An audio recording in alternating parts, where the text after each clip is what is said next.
Stocks closed mixed on Wall Street. The Dow Jones Index slips for the second straight day, while the S&P 500 and the Nasdaq close higher. Asian markets trade mixed, and the GIFT Nifty is also suggesting a positive start for the Indian market. Crude prices rise about 1%. Brent trades above $83 a barrel as Israel-Hamas ceasefire talks continue. Investors also expect the OPEC to extend production cuts beyond the first quarter. Bitcoin continues to surge. Prices hit a two-year high at over $57,000. The Vodafone Idea board approves raising 20,000 crore rupees through the equity route, says promoters will also participate in the exercise, adds that the company continues to engage with lenders to raise another 25,000 crore rupees in debt once the equity fundraise is complete. The National Company Law Tribunal reserves its order on a plea asking Baiju's rights issue be declared void. This gives the company's co-founders and the Ministry of Corporate Affairs 3 days to submit written replies on the matter.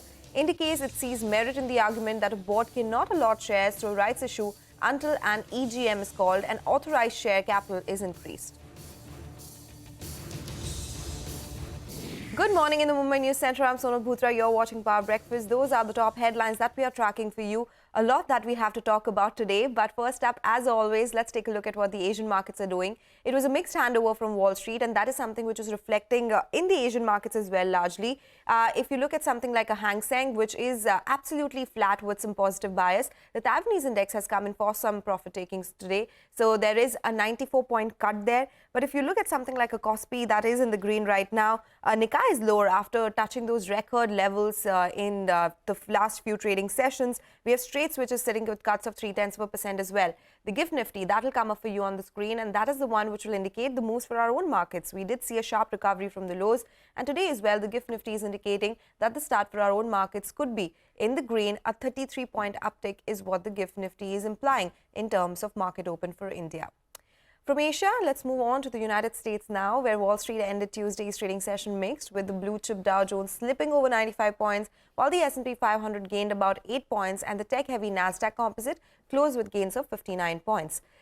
So that's what the handover from Wall Street is looking like. It's time to get you some important opinion on the market setup in the U.S. coming in from Goldman Sachs chief U.S. equity strategist David Kostin. Listen in. The U.S. stock market is pricing as though the U.S. economy is growing at more than 3%. And that statement is based on the relative performance of cyclical stocks compared with defensive stocks. That scaled relative to the economy is actually giving us an indication the stock market investors are pricing economic growth.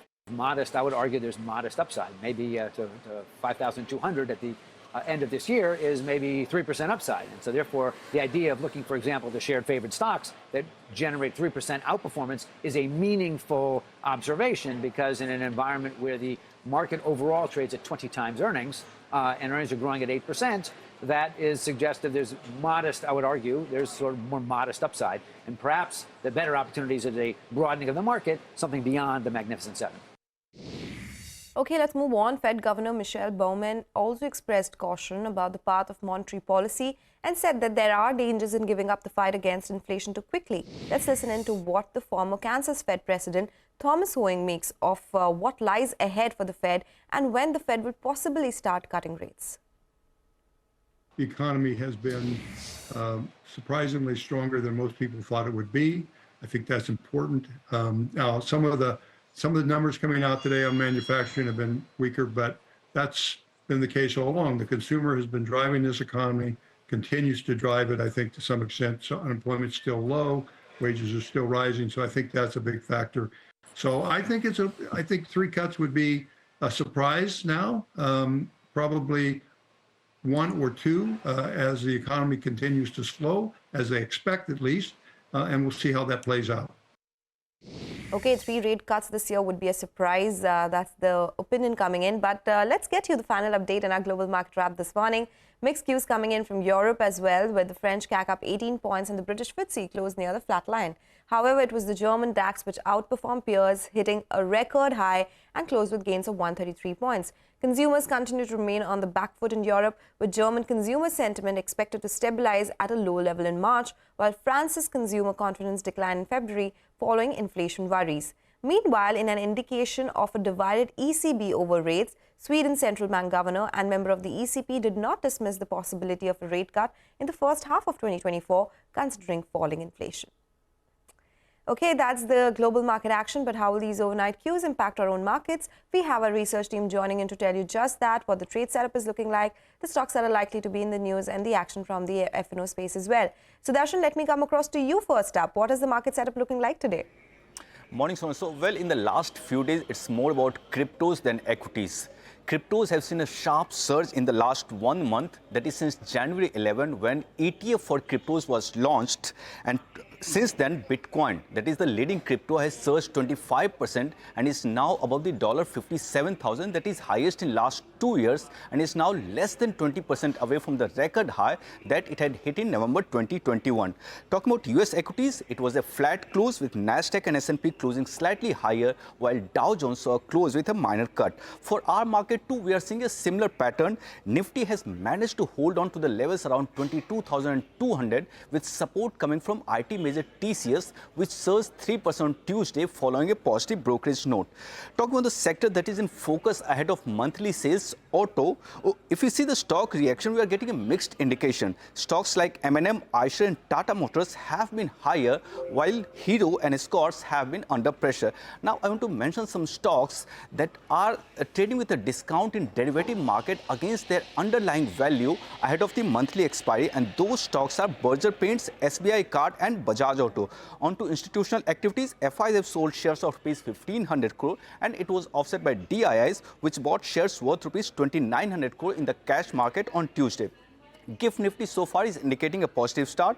Lastly, cues to watch.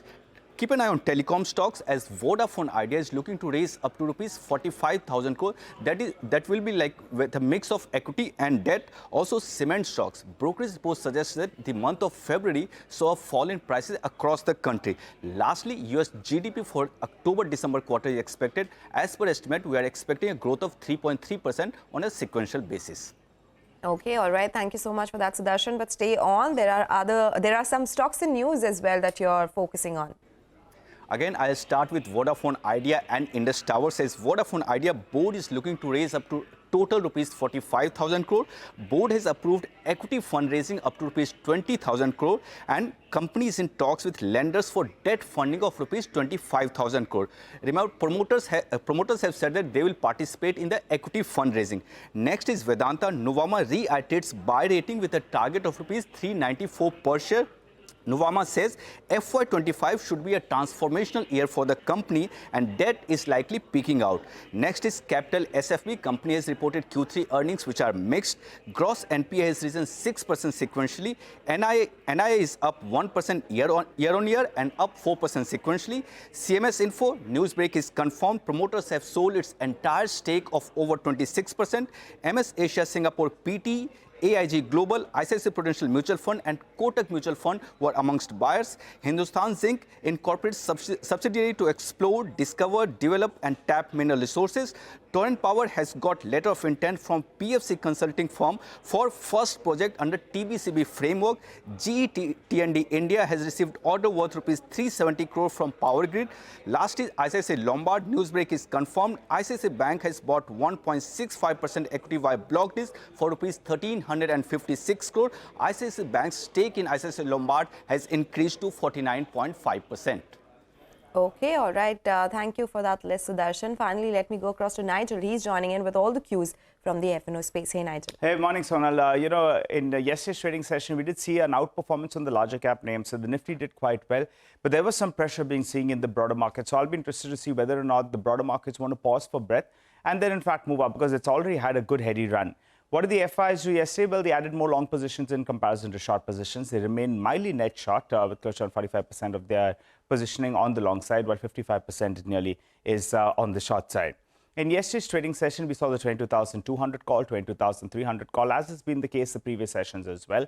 There are signs of writing out there. Now, the bears are positioned that they believe they've got this covered at around 22,300 to around 22,350. The bulls, though, they believe that till the 20 DMA is protected, this market is an uptrend. I think that's more logical, right? That, every time we have gone closer to that level, if you buy the dip, you've made a good amount of money. So that's going to be an important mark. On the Nifty Bank, it's going to be quite crucial because it's pat in the middle of the 20 and the 50 DMA. 50 DMA is only around 150 points away from current levels. So you'll want the Nifty Bank to go ahead, conquer that mark, and then make a dash towards 47,500. For me, that's the trigger for the markets to move up because the Nifty Bank has been an underperformer. If that can get closer to around 47,500, it'll spell good times. The stock that we'll track today is Shriram Finance. Yesterday, it had a very, very volatile trading session. And in the March series, you saw a big amount of open interest build up. So there was a short rollover that we saw out there. But post-market hours, there was no new FNO inclusion that did come about, which would be one of the problems for it to get into the Nifty. So let's see how that stock reacts today. You'll have the committee, NSE committee, that will be meeting post-market hours to decide on the Nifty inclusions. But that stock will definitely be on your radar. Back to you. Okay, all right. Thank you so much, guys, for joining us and prepping us up for this trading day ahead. We'll slip into a break. Up next, the Vodafone Idea board approves fundraising of up to 20,000 crore rupees. This is via equity. We'll get you more on this when we return.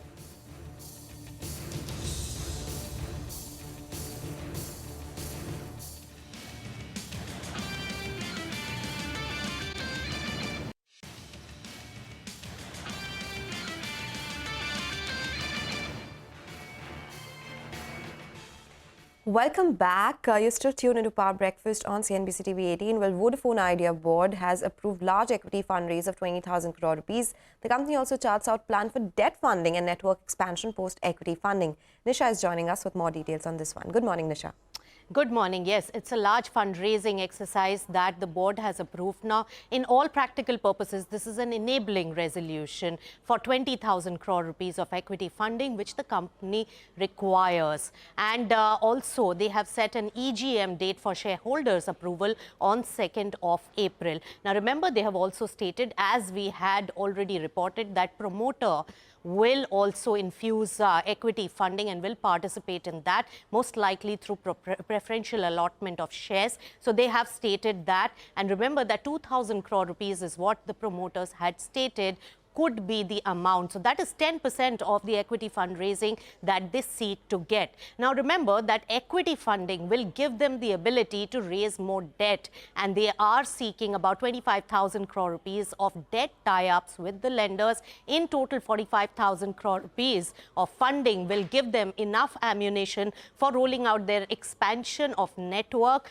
their 4G coverage area to expand, and also for the rollout of 5G initiatives. So these are the three areas, and I will add to that the requirement of government dues is also very high in terms of AGR as well as spectrum liabilities. So all put together, the funding requirement is huge by the company, and they are set on the path for this. And with all approvals coming in, they aim to finish this fundraising exercise by the first quarter of FY25. Now, some of the brokerage reports have highlighted a few important aspects. Nomura says that definitely increasing the 5G availability in their coverage and network will arrest the fall of subscribers, which has been a huge cause of concern for the company, and also states that possibility of the extended timeline by the government's dues to be paid could not be ruled out. Morgan Stanley says that this also indicates that the entire telecom sector is on the repair mode,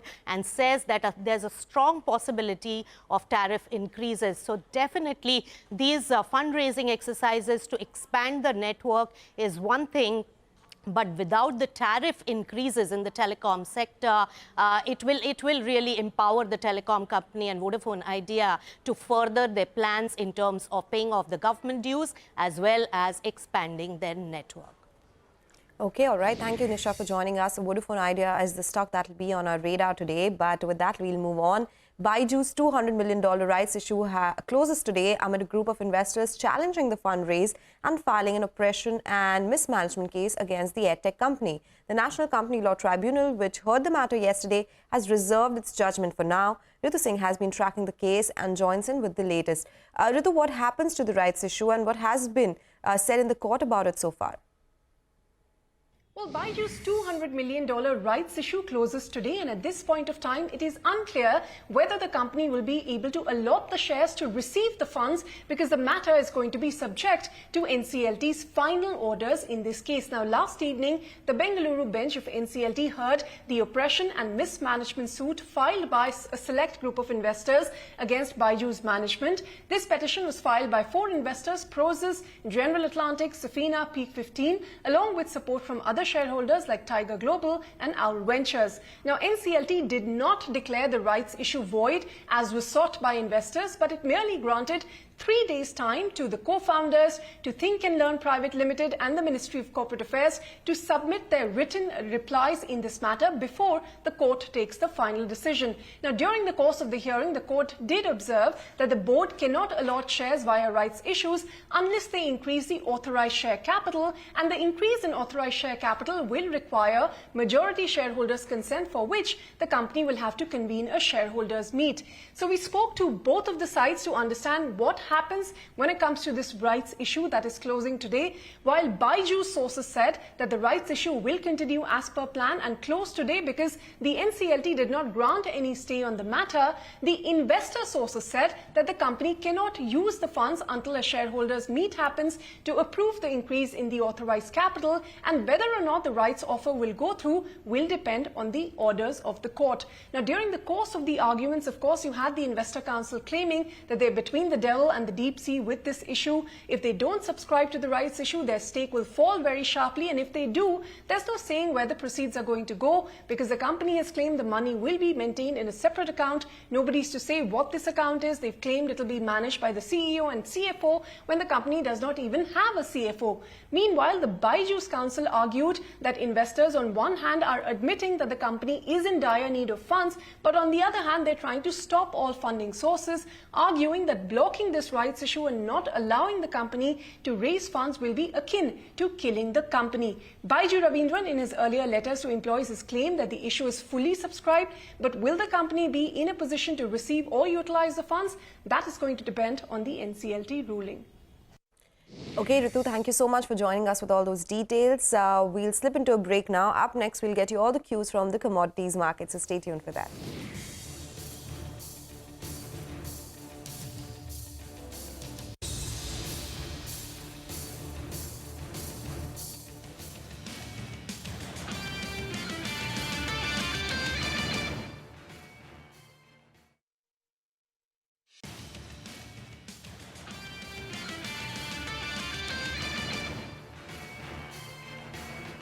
Welcome back. Here watching Power Breakfast on CNBC TV18. Well, we spoke about a whole host of cues, and commodities, of course, is one of them we'll be talking about now. Manisha Gupta is joining us with all the update. Hey, Manisha, good morning.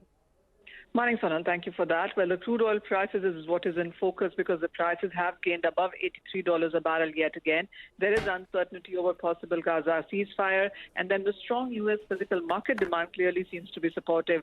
Houthis continuing to disrupt the shipping in Red Sea is one of the factors adding premium to prices. Apart from that, Russia has announced 6-month ban on gasoline exports from 1st of March, and markets would want to see an impact of that on the global supplies as well.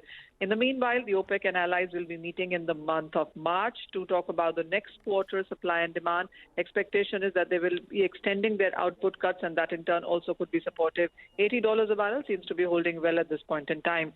Gains also have come back in case of metals as a sector, so whether it's gold, silver, copper, aluminum, zinc, we've seen some short covering happen across metals today. Okay, all right. Thank you so much, Manisha, for joining us with all those cues. With that, it's curtains down on this edition of Power Breakfast. Stay tuned. Bazaar Morning Call comes up next with all the market action.